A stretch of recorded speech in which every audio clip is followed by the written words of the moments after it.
So for years, I have never, I'm still not good at it. I've never been really good at making bases look pretty. I've always just made them look functional. But here in the last couple of packs that I've played for personal reasons, I have enjoyed trying to make these things look a little bit more pleasing to the eye and less functional only. So, you know, the downfall of this is that it takes a while. So what I thought we would do today is just focus on building a bit. It's not going to look the best, but it's not going to look the worst either. We'll figure something out. It's a little flat, but it's better than nothing.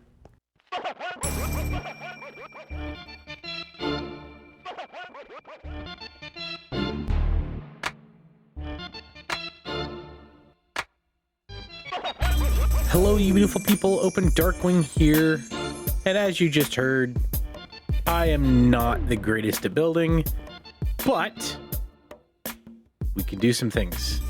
So, what I thought we would do is we've moved some of this stuff around, and I figured what I do is I go through my little process of how I do building stuff. This might end up being a building episode. I don't know yet. But what I do know is that I enjoy building more than what I used to. I used to build these things where it would just be 100% functional and there would be no thought process to looks. And as I have played more and more packs, like I was saying, you know, building is one of those things that I have started to enjoy more and more and more.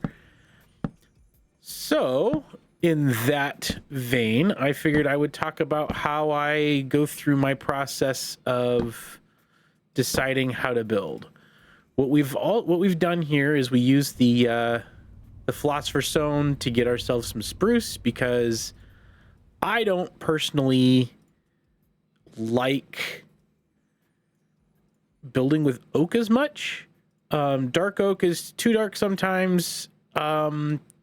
Each wood has its own little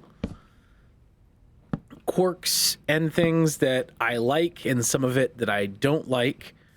But for the most part, I enjoy spruce. It's a good, healthy mix of wood and just makes it look somewhat nicer. I think I need to extend these out one more to match up with this on each side. And then I can kind of cut this back.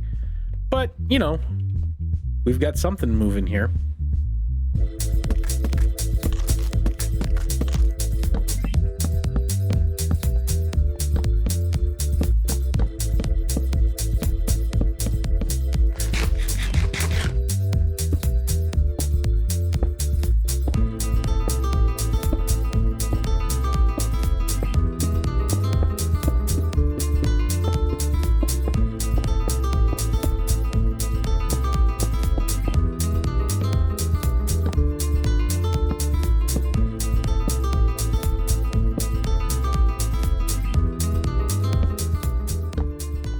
Nice thing about spruce is that it's light enough and dark enough at the same time that it matches with pretty much anything out there, like these jungle fences. It just gives it a little bit of depth in and makes it look, you know, somewhat nice, a little bit.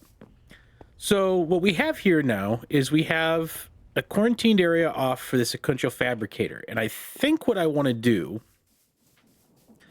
is build another smaller windmill on top of this that will allow us to mix in our next mechanical essence on top of this one.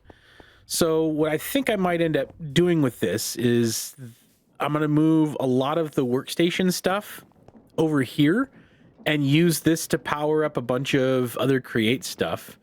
Have another windmill or we might even do a water wheel system, something just big enough to run, which one is it? This. Just big enough to run this, because we can electrify these other things. We just need to be able to run this mixer to mix the regular mechanical essence, because there's no heating required. So it's going to be very easy setup and fix this way, because the bronze we can make with our reduction smelter, copper and tin. And the steel is going to be a mixture of our pyrolyzer, which will get rid of the creosote oil. We'll run some other stuff so we can grab more creosote oil as we need it, but we can vent off the excess creosote oil. There's just a lot of really cool stuff that we can do on top of this with more of a traditional windmill. We're still going to keep this thing in place for a workshop area for, you know, things that we may need this for. Like, I still need to build the mechanical fabricators for the crushing wheels. So is it mechanical crafters? So we need 21 mechanical crafters so that we can build the crushing wheels. And, you know, that's the other way we can get our redstone. That's going to be cheaper, because we can do the cinder flour, and then we use the cinder flour and we can wash it to make better redstone, a better redstone system than what we do now, which is kind of expensive and cumbersome and everything else. But that's kind of the thought process for now. So we'll keep redesigning. We still need to put some stuff downstairs, but I don't know how much downstairs I want to route now that I'm building these towers up and I'm isolating systems. And the nice thing about using solar generators for solar, you know, for power stuff, is that it may not be as big of a deal as it was before. And we can also build a power station if we want. Instead of going underneath, we'll build a power station, and we'll just make things look kind of a little bit more pretty, a little bit more cool. There's some really interesting stuff with immersive engineering when it comes to power. So, you know, it's all part of the plan. Let's go ahead and keep building. This is the process we need to make steel. Now, a couple of ways of doing this is going to be figuring out a way to make even more coal if we want to. That can go and get pushed over there for more objects, you know, for more things that we need coal for, and same with the iron. I'm thinking if we do it that way, we can, and I've started a basement. I know I kind of said I didn't want to, but these machines that I have automatically push into here. But we can also pull certain items out of here to move around. So if we set up an automated system for each of these things that we need down here, that automatically goes in and feeds our main system, and we can feed everything in that we need to in our main system, we should just be able to pull out what we need as we need it.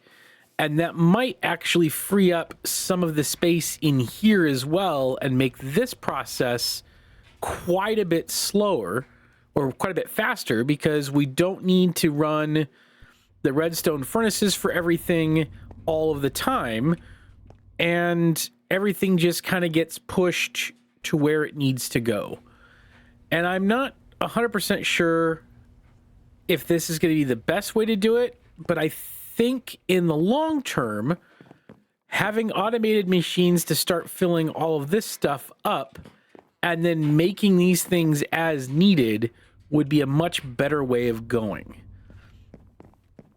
So what I think we're going to do is we're going to move some of this stuff around, and we're just going to build a system that automates making each one of our ingots that we need. This way we always have stuff on hand here all of the time. We have the EMC to do it for now. We can't do everything that we need for now, but I think we have the EMC to be able to self-sustain pulling more than what we're currently pulling. And this is where our catalysts are going to start coming into play and figuring out the best way to do this. So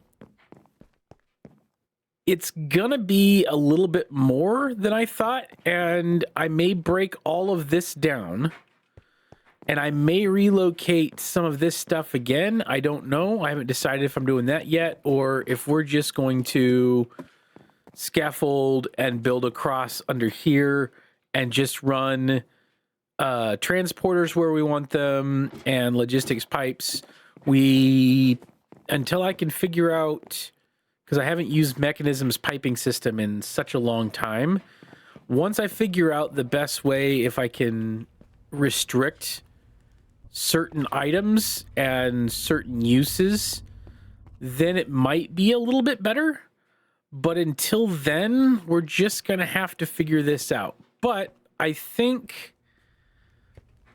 honestly think that this is going to be much better in the long run of just having simple machines doing the simple tasks that we need them to do. Having sequential fabricators and just multi-servo presses with items piping into them as we need them, I think is the right reaction. I'll have to do some testing to see how they interact with the storage drawer system, but I don't think it's going to be that big of a problem. And then we'll just use this as kind of a under the base piping for stuff that way. One thing I'm going to want to do probably as time goes on as well is make more of these, or we will just start down the process of making our gas burning generator and running these things through. I haven't fully dedicated one or the other yet, but I think for now, automating the making of each of these things that we want to have done, automatically pushing in here and then pull out of our main storage system will be better for us in the long term. And that way we make, a steel generation, an Invar, and a bronze, because those things are going to be important for other things as time goes on. So I think that's what we're going to end up doing. I think we're going to let this thing run for a bit until I can build a system that runs under here to automate each one of the systems that we need in the most efficient way possible. So that's going to be making coal very efficient as possible. We're going to want iron. We're going to need, let's see. Yeah, iron. We're going to need tin, I believe.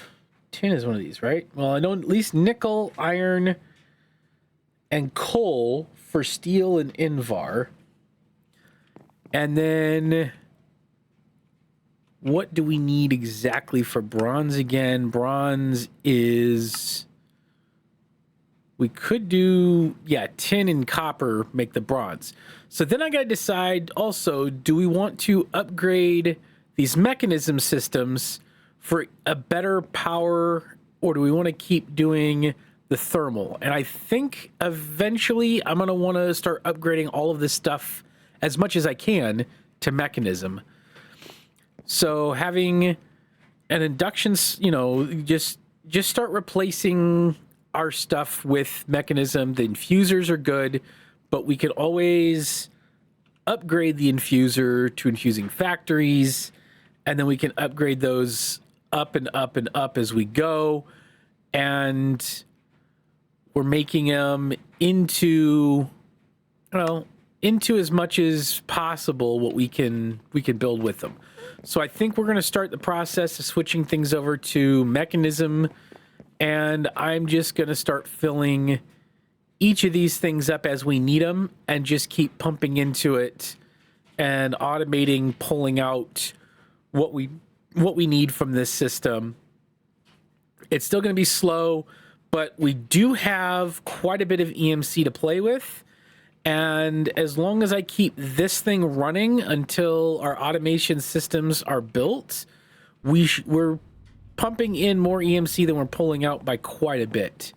So let's start that process. Let's start figuring out what mechanism stuff we need to make these things instead of going the thermal series route, because we can upgrade the mechanism machines to do multiple things in each machine, and it's going to make life easier in the long run.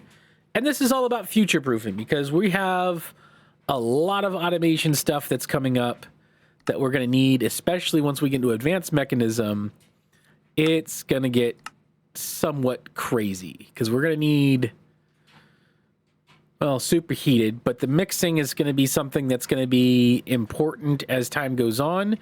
And if we're truncating everything underneath, we can build our little huts over here that we need. And I can run this underground, run all this up, and make this place just look that much prettier as we move forward and onward with this. So let's start making up some metallurgic stuff or some mechanism stuff, and we'll readjust how we're doing this, where we want to put this. If I want to move these up to a more central location so it's easier to pipe stuff around, or if I like it kind of back here.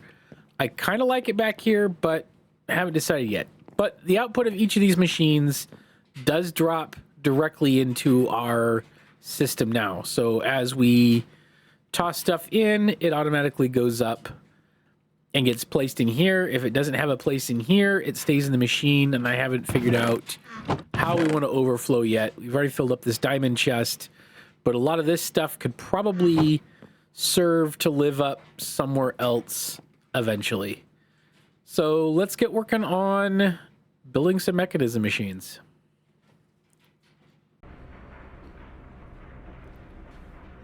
So I was looking at the process of making steel, and we don't need the coke coal and all of that stuff. We'll need charcoal or something to make carbon. So charcoal, it looks like it's, or coal, into iron to make enriched iron. And then if we use that enriched iron back into, with more charcoal or coal, so more carbon, the enriched iron then makes the steel dust. From the steel dust, we can run it through an energized smelter into steel. We can run it in through a redstone furnace into steel as well. But the energized smelter, which we can then upgrade as time goes on, we can do that. We don't need the coke coal, we don't need the pyrolyzer or any of that stuff, and we can cut out a few steps throughout this whole thing. We don't even necessarily need the coal, which eventually would be nice, but charcoal, since we just need a carbon, and we'll have to look at to see what better ways of doing this, but you know, any log gives me into a piece of charcoal. It's just fairly simple and fairly that easy to just run logs down. Now, logs are 32, and what we need to figure out is how much carbon that we get out of the two to see if one is worth more than the other. So we know that getting steel dust requires 10 millibuckets of carbon. And I don't know how much coal versus charcoal does, so let's find out. I think I should still have somewhere, that's coal coke. I was hoping that I have a piece of charcoal laying around still, but if that's not the case, it's not that hard to get a piece of charcoal. So let's grab a log real fast. Just any log will do. We'll run it through the furnace. We'll get ourselves a piece of charcoal. We have way too much redstone, so let's grab some iron real quick. And see, this is the other thing too, is that we're starting to run out of our basic stuff and having to do this. So I think by automatically filling this, it's going to do us more good than harm for later on. But let's get rid of this this redstone, and this might be a fun time to learn how this works, since I have about 4.5.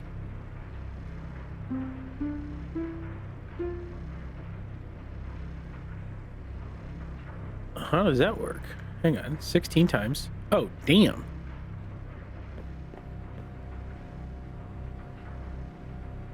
We are running out of power faster than we can recharge it, but each of these things, like I was saying before, is producing about 112 FE per 112.8 FE per tick.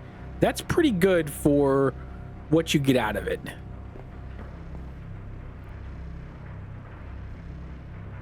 Anyway, these are automatically, as you can see through here, they're automatically getting filled in, and I think you can even see it better down here. Yep, you can see them traveling through the logistics. Oh, that was the redstone from our crushers. We're getting the redstone out. But these things are automatically getting pulled out and dropped off into our, there it is, into our system through the logistical pipes, which is really kind of cool to see the logistics transporters working that way. But we'll go ahead and dump this for now. We'll take our one piece of charcoal, and we got one piece of coal. So that's 20 millibuckets per charcoal. So we have 20, and now we have 30 millibuckets. So charcoal is actually more efficient than coal. Well, that's interesting to note, because we can just pull out logs to dump in, to give ourselves logs in through to get charcoal instead of using coal. That was correct, right? That goes in, and it's 10 millibuckets per piece of coal versus the other. Oh, now that becomes interesting. And I just want to verify my findings on this, because that almost doesn't sound right, but it's very interesting to figure that out. All right, so charcoal or coal is 10, charcoal is 20. Charcoal gives us twice as much carbon. Huh. All right. Well, now that we know that, we don't necessarily have to build up coal. We can build up charcoal for somewhat cheaper, but that may not always be the that might not always be the best route to go. But we will see what happens from here. Huh.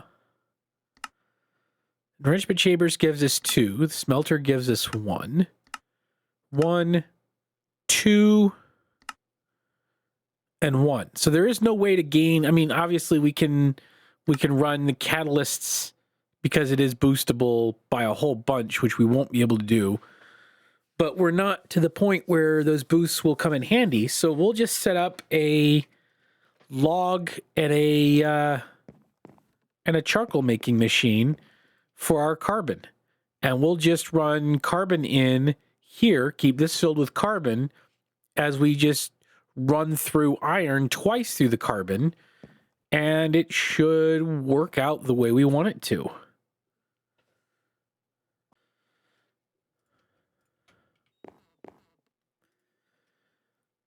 Okay, we fill that up.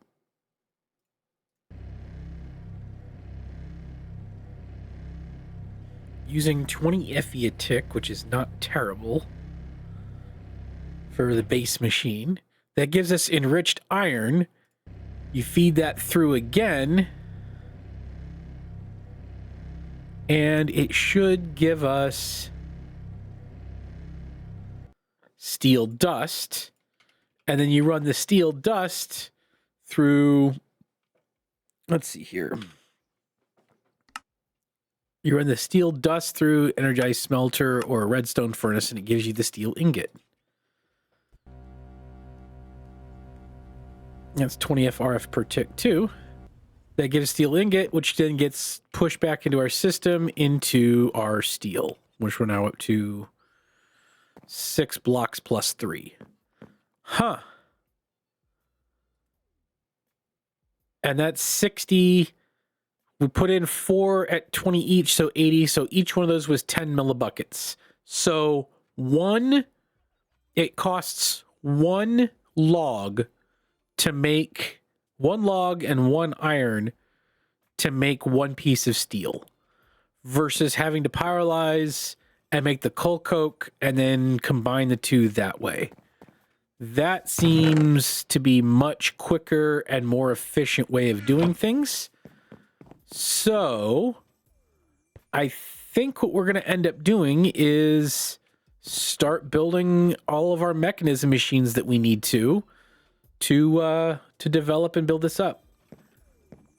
Okay, so maybe that'll be the next episode. We will focus in on all of our mechanism stuff, and we'll go through and we'll pipe, and I'll show kind of my thought process of this type of thing.